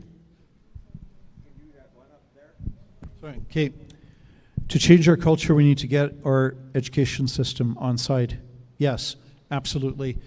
Many times, plan, and of course, can't go through the entire action plan, but one of them is take your kids out of public school and homeschool them, or put them in a private school, or find a different public school that is less bad. But you know, if they're telling your 5-year-old child or your 5-year-old grandchild, if they're telling little Johnny that he might be a girl, or he could be a girl, or he can become a girl if he wants to become a girl, Let's just, take them out. And if you're a grandparent and you have grandkids, support other options, whether it's tuition for private school. Not all of them are very expensive. Some are not. Homeschooling. Support your own kids and say, look, if you want to homeschool your kids, I will support you. We'll contribute money towards tuition fees for a private school, or I'll come and help with babysitting, so that if you're working on reading, teaching reading to the 5 or 6 year old, I'll watch the other kids. Support your own. And then at a higher level, just simply defund the universities that don't respect free speech on campus. They would clean up their act very quickly if we had an advanced education minister in Alberta who had a spine and would simply tell the university presidents, there are strings attached to a government grant. This is normal. Anybody getting a government grant for anything, if you're running a home for the handicapped, you got to fill out an agreement, and you have to agree to certain conditions for receiving a government grant. And there's a lot of government grants doing a lot of good things, but there's strings attached. So the same goes for university. If a university is not going to uphold free speech on campus, then you say, well, then you're not getting billions of tax dollars. Anyway, yes, education is a huge part of that cultural change. Yes. There's also a comment on here that I can respond to if you wanted me to. It says, government policies are like a boa constrictor snake, squeezing the life out of citizens. Yeah, even just taxes. If you add up all the different taxes and fees and levies and whatever other Orwellian term they want to call it, if you add up all the different taxes from all different levels of government, nearly half of what you make is being taken by government. Put that another way, because that can kind of gloss over your head, right? Nearly half, okay. Put it this way. If you get paid every 2 weeks, your salary that appears in your bank account, close your eyes, imagine that amount that typically shows up there. Nearly double it. What could you do with that money? Could you afford to send your kid to private school? Could you afford to get a tutor? Could you fix your car? Could you save up for a down payment on a house? Could you maybe take a road trip and annoy Mark Holland and let the planet burn while we're doing it? Think of what you could do with that money when you almost double what lands in your bank account as salary. That is what government is taking from you. Now ask yourself what kind of services you're getting in return. Unfortunately, year over year, when there's mainstream polling done, increasing numbers of citizens, Canadians, are saying they're getting less and less quality services from all levels of government, even though they're paying more and more. So to whoever said that the government policies are like a boa constrictor, that's correct. We agree. All right. Anyway, don't stick it in my face. I'm good. Just right there. Anyway, I have two things. I have something I would like you to look into as the Canadian Taxpayers Association, and then I have a question for John. First of all, I spent 2.5 days calling the Minister of Energy, trying to find out what was in this MOU. I finally got someone to call me back because I tortured everybody from the MLA all the way up. Good for you. Well, good job. Good job. Thank you. I do it all the time. Do it. Anyway, I got a project manager, or someone who claimed to be a project manager. And I asked her what was in the MOU, and she wouldn't tell me. And I asked her what was the agreement with the Port of Vancouver, the Port of Burnie. They haven't even spoke to the Port of Vancouver. She admitted that to me on the phone. Well, they're hoping to get a deal. I said, you just announced a pipeline, and you haven't spoke to the Port of Vancouver. Plus, there's a tanker ban on Canadian tankers.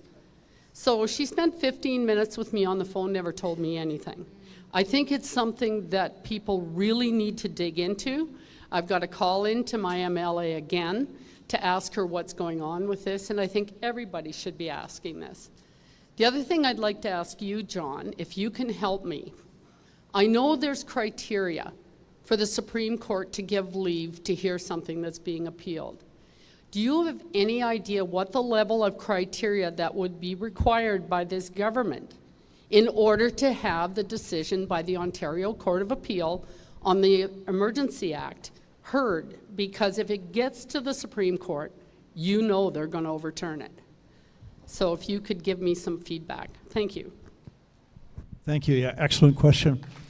Well, I fear that you are correct, that if they choose to hear it, they're going to hear it for the purpose of overturning it, and that would be disastrous in so many ways.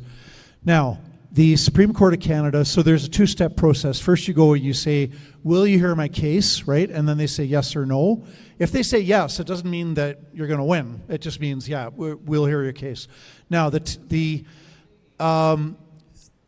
cases they like to take on, and that they should be taking on, is where there is a discrepancy in the law between different provinces. So I'll give you a concrete example. The Alberta Court of Appeal has said that the Canadian Charter of Rights and Freedoms applies to protect free speech on campus. The British Columbia and Ontario Courts of Appeal have ruled that no, the Charter does not apply to universities because they're private institutions, which, you know, whatever, they got a little bit of private in them, I suppose. In any event, there's an example of a case that the Supreme Court conceivably could hear, because they say, well, we've got contradictory court rulings on coming out from different provinces. We're one country, we need one law, so there's going to be one ruling, and they're going to clarify it. And that's usually, so it has to be an important point of law where there's a division. That's what they should be taking on.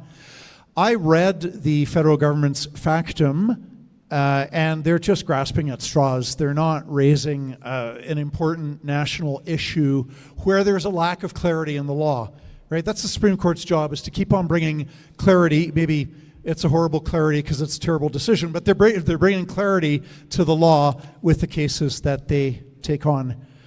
And yeah, so we'll just have to wait and see, but I'll be disappointed if Supreme Court chooses to hear this federal government appeal from the Federal Court of Appeal ruling.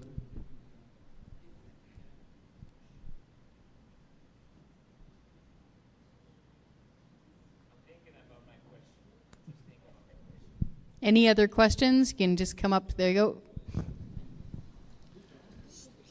Do you see any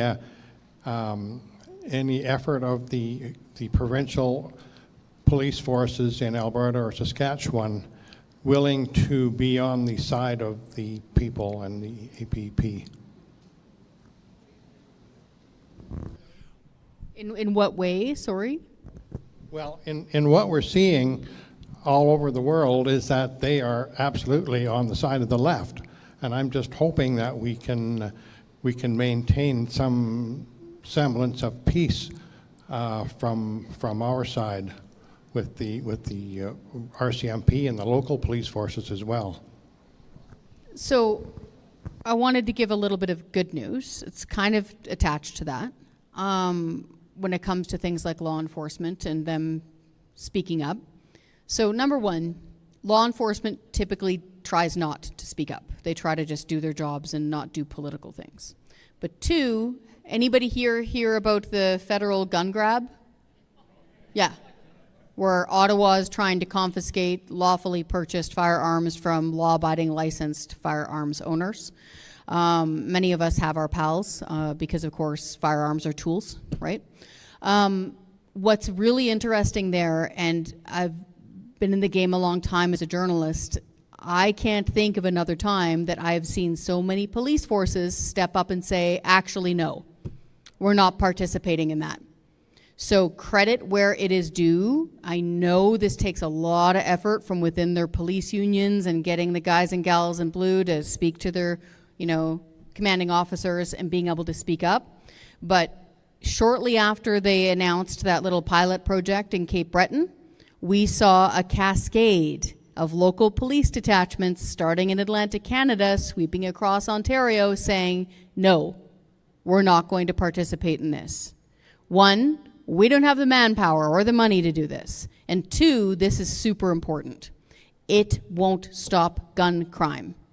To have that coming directly from police, including Clayton Campbell, who is the spokesperson for the Toronto Police Union, biggest police union in all of Canada, and then have the OPP come in after him, Ontario Provincial Police. These are heavy hitters. Come out and say, we're not doing it. So if you wanted some good news, that's really strong good news. And then we also saw, of course, the political leadership, thank you very much, from Alberta Premier Daniel Smith, saying, yeah, I'm instructing law enforcement to not spend money or time on this because it's nonsense. Because law enforcement themselves say this will not help the gun crime situation.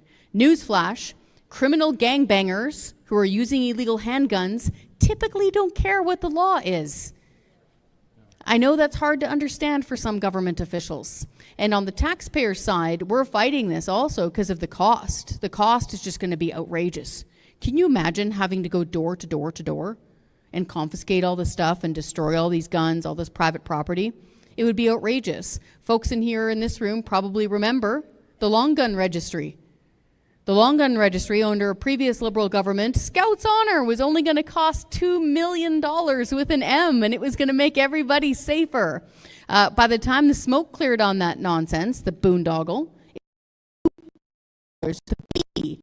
so times 1,000, and it didn't make people safer. So I just wanted to give you some good news. By and large, most of the police organizations that we've been in touch with have publicly come out and said, yeah, we're not doing that. So that's a big positive and a big change, I will point out. Hello, guys. I hope you're doing. I hope you guys are doing great. This is for Kris, right, Kris? You were mentioned that the carbon tax, the industrial carbon tax, will potentially be applied on refineries and everything. I just came across my Carlock invoice, and basically my company spends about $2,000 of gas, right? And I see basically 13 cents a liter, metric, 13 cents a liter of tax applied into the wholesale price that I pay for gas. So in the case of the eventuality that the feds decide to put another carbon tax, or like the industrial carbon tax, is that going to be a separate tax on top, like in a separate column, like, because I see like 13 cents a liter in a separate column? Is that going to be another second column just for industrial carbon tax, or is going to be the price that my supplier will send the gas to me? The short answer is no. It won't show up as a separate column because it's hidden. It is absolutely hidden. So the 13 cents per liter that you're seeing there is, of course, the provincial fuel tax here in Alberta. So that is the 13 cent per liter of gasoline and diesel. Funny you should mention that, because now the price of oil is back up over a lot per barrel. Remember how the Alberta government promised and said that if you had the price of a barrel of oil go up 80 and then 85 and then $90 per barrel, that after the next fiscal quarter, Yes. they would eliminate the 13 cent per liter I fuel remember tax? that was basically the carbon tax was based on the WTI price, yes. Yep. So that was their own policy. We didn't make them do that. That was the Alberta government's policy. And then they all kept saying, just wait, while we're all struggling through the high price of oil, right? Right after, 1st of March, it jumped right up, remember?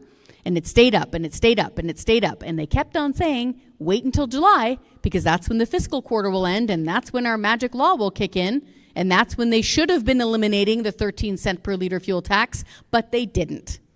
They set up a little itty bitty website portal, and you got to go sign up and square root of the hypotenuse, and then you're going to get $100 back. $100 is $100, okay? But for people who drive a lot, by the end of September, a two-person vehicle family would have been like saving well over $300. So what gives here? I actually don't know why the Alberta government did this Looney Tune thing with a rebate. Didn't we already go through rebates with Trudeau and his carbon tax? They should have just reduced the fuel tax, but that's what that is. Really quick, John, to your point exactly on the industrial carbon tax, it will be hidden. It'll be just like the current second carbon tax. The second carbon tax, for anybody who has suffered through fuel prices in British Columbia, is basically a carbon fuel standard. It's baked into the cost. You don't see it on the receipt. And in BC, it adds around 17 cents per liter of gasoline and diesel. That's why when you cross the border over to Sparwood, almost immediately you start seeing that price jump up. By the time you get to Cranbrook or wherever you're driving into, you can see it up. It will be around 17-ish cents higher by the time you get there. So it will be just like that. It'll be baked in, hidden into the cost, because it's the producers that are paying it, not right at the retail side. Go ahead, John. Well, the $100 rebate, to obtain it, I'm told, I haven't tried, you have to set up a My Alberta account, and you have to provide your bank number and your social insurance number and answer questions. And I don't know if it's the intention, but it certainly has a by effect of training people to give their information over to government. And, you know, here's your $100. But, you know, in and of itself, if governments want to do things electronically and the internet and whatnot, okay, that's fine. You can't get a $100 check mailed to you. And so you have to answer a whole bunch of questions, and you have to set up this My Alberta account. I don't have one. I have no intention of getting one. I don't want to have an account with the government. Right? This is the problem. It's the centralization of information in one place.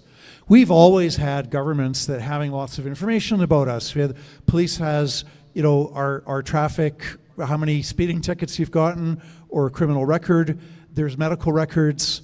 There's driver's licenses. Governments have always had lots of information about people.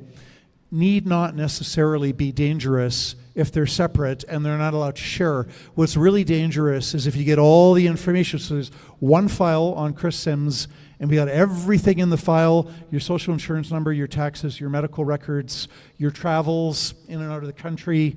When you have everything in one place, that's the terrifying point of totalitarian control. And so it's also a mistake on the part of the Alberta government to add the healthcare numbers to driver's licenses. There's no need for that. You go to the doctor's office, you pull out they're trying to save me from the horrors of having to produce a separate healthcare card, as if that's really, you know, such a traumatizing experience. Just trying to help. They're from the government and here to help, John. From the government and here to help. So resist centralization of information in one place, because that is the key to totalitarian tyranny, is where the government has everything about each citizen together in one place. That's what we're fighting against. Did you say you have to put your picture up? What? Sorry, she said you have to use your picture. Tell me about this, Lorna. I went to apply for Danny Bucks, and I was going to use it against her. And I'll just leave it there. So I had to put in my driver's license, my social insurance number of my husband.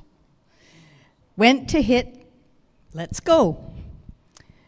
Put it in direct deposit. Okay, let's do that. I could not put it in an Alberta bank. It was a chartered bank account only. I don't have a chartered bank account. There was no ATB, no credit union to choose from. So, well, then it said, if you can't do this, we'll do an e-transfer. Okay, let's try the e-transfer. Entered everything. The last step was it wanted to upload my picture. I said, I'm done. Wow.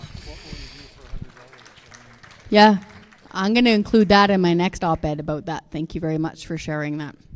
Unbelievable. Go ahead. I miss Ralph. God bless Ralph Klein. Yeah. Hello, and thank you for coming. Great information. Really appreciate it. I have to say, my name is Peter Moller, and my background is Danish. And the reason why I say I'm Danish, because there's something when we talk about freedom and control, I was missing tonight, in all respect, John. And it's my idea on August the 26th, 2024, Canada announced digital identity program in partnership with World Economic Forum. On that day, Trudeau and Carney and Carl Schwab from the World Economic Forum have a meeting where they want to implement my ID in Canada. And because my background is Danish, I have experience in my ID, and they want to have the same system as in Denmark because that's the most effective in the world. What is my ID? Point one, you will lose your total freedom. Your government will have control of every bank transition. You are not able to do as an auto mechanic and repair, because you need to have a special number, and when you put that engine in the car, you have to inform who was owner of that car so they can check the GST and also taxes. This is something that most Canadians don't know anything about. But because I have experience where my bank account was closed because I didn't want to sign up, and I have to travel 9,000 kilometers to Denmark to be investigated. And just an example, one of the questions could be, what day did your father die? Yeah, he died that day and that year. How was the weather? I don't know. Then you have to come again in 5 months because there's 5 months waiting time, and in that time you are not able to use any money in your bank account. So what I'm telling you is, I think our organization, we need to look into my ID, and they will even use the same name as Danish. It's called mit ID, and the Canadian will be my ID. So pay attention to that. Thank you. I will pay attention to that.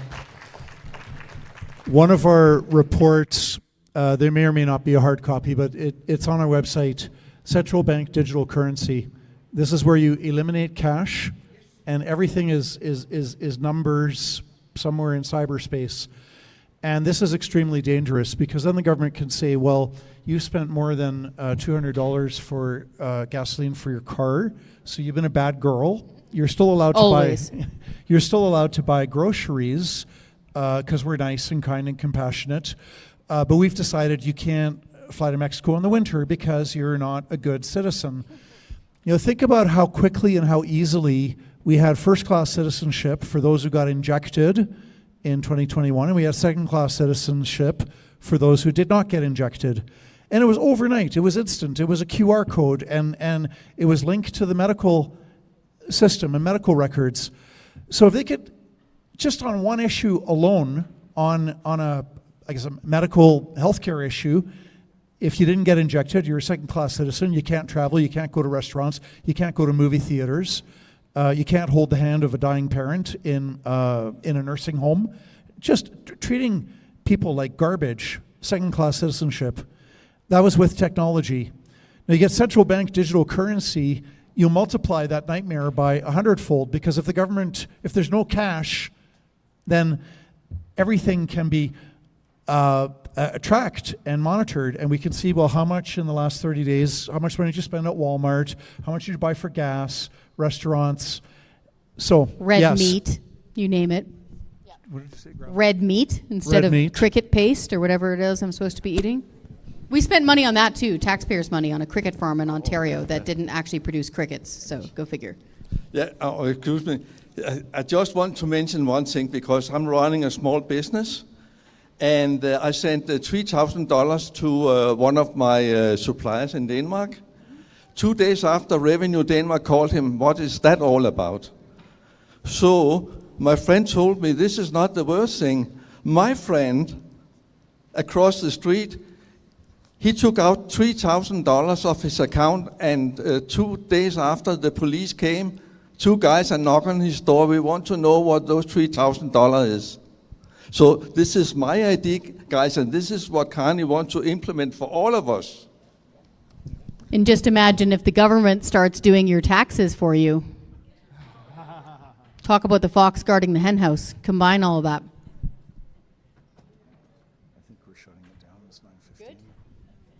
I have a question, actually. But don't worry, I have my own microphone, so that's good, right? Last question of the night, I think. Okay, sounds good. This is for John, actually. And this is about bills, all those insane laws from the files. Just keep quiet, please, hold the chairs behind. Please, thank you. When you mentioned that Bill C9, Bill C8 can potentially jail people because of their political opinions and things like that, what about corporations or folks like independent media like the Western Standard, Rebel, and all those guys? Are they subjectively, as a corporation, to the same legislation as individuals who are on the internet? I'm not a lawyer wizard, I'm more like a tech guy, but this is more like a question more to John, but yeah. I don't know, I'm not sure. I also am not convinced it necessarily matters that much, right? If there's a law that's going to get somebody like Kris Sims or Ezra Levant or Candace Malcolm into trouble, or if the law gets the Canadian Taxpayers Federation, the Rebel, and Juno News into trouble, or both, of course it's relevant, but that's kind of a secondary point, right? The first point is that we should not have laws on the books that censor us, and watch out for the misinformation, disinformation. I hear it often, and it's a nice. These appeals are very emotional, right? If somebody says, hey, would you like it if fewer teenagers were harmed by social media, you get close to 100%. Would society be better if there's less pornography and less people looking at it? Yes, of course. Is there anybody here who likes misinformation, disinformation? Of course not. I don't like misinformation, which is false, or disinformation, which is deliberately false. Right? Misinformation could be accidentally false. In any event, the problem is, who's going to get to decide what is misinformation or disinformation? That's where the problem comes in. We can all agree philosophically that we all dislike or hate misinformation and disinformation, right? But the problem is, are you going to empower somebody else so that we can no longer be treated like adults who can decide for ourselves what is true and false? Stop there. You only get disinformation and misinformation if it's a stampede on a Sunday and you're wearing a cowboy hat. Oh dear, I'm very nervous. Oh, don't be nervous. It's okay. Back it up a little. Thanks for I have a coming. loud voice. We're all amongst friends here. Yeah.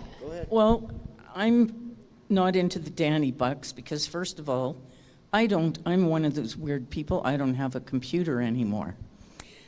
And even weirder, I don't have a cell phone. Wow, you must be so happy. I Good am. for you. And if you don't have those things, there's no law in this country, is there, that says I must have one? So therefore, I'm being discriminated against. Here. Yeah, well, yes, you are. And I can't do a lot of things just because of that. I used to have one, but I really don't want to listen to people being mean all the time. I'd rather be more in touch with nature like I am. And the other thing is, so I can't get the Danny Bucks. I have another question. I don't know how to go about this. There's been some recalls with a lot of our MLAs in this province. How do you, it hasn't turned out very well. I'd like to recall the one we have. What's her name? Chelsea Petrovich. I had to be careful. I didn't. So are you asking how effective is the recall legislation? You can't get in her office. You get blocked. She won't talk to you. I've waited for over a year.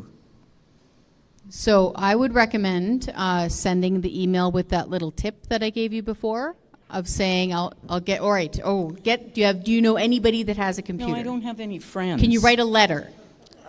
Okay, write a letter, like pen and ink, okay? Yeah, And I'm you don't good at even that. you don't even need to put a stamp on things for MLAs and MPs, by the way. You can send it in an envelope, just Funny, somebody ought to tell the people in her office that. right. So send a letter and say your concern firmly and politely and briefly, and then do the trick about will door knock against you in the next election. To your question on recall legislation, there is a high-ish threshold to be able to recall an MLA. And one of the reasons why they do that is because they don't want it being used all the time, right? They don't want it being used vindictively, like it could be like a really spurious thing. So they don't want it to be, 10 people want to recall somebody who's been voted in. Just one moment.